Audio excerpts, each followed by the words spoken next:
welcome again. Many years ago I made this video, if you click on the link above or the link below, about inputs, outputs, transfers, transformations, environmental systems using the biochamber and germinating mung beans.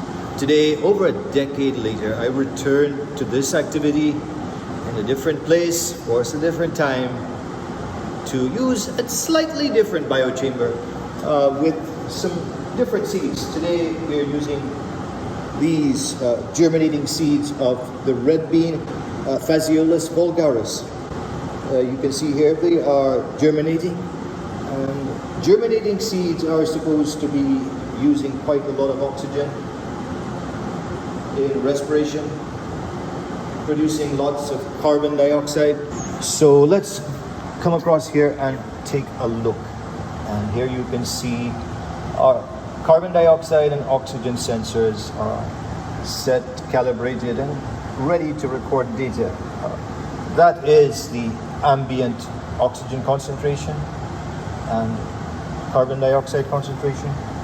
Here we have our germinating red kidney beans. So let's set it up and start collecting data. So here you can see our setup. We've got our germinating seeds in the biochamber connected here to LabQuest 3.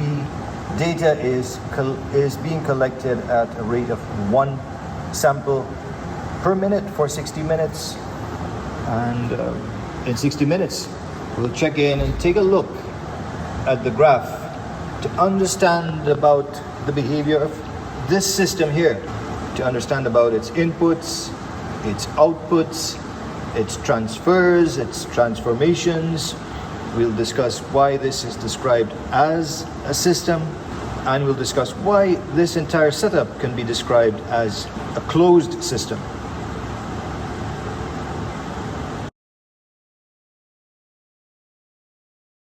So 1 hour later, and let's take a look at the data.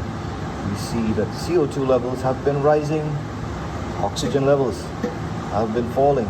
Our biochamber, which is an example of a closed system. Think about why it's called a system. What are the components of the system? What are the inputs in this system as it is? What are the outputs? What are the transfers? And what are the transformations?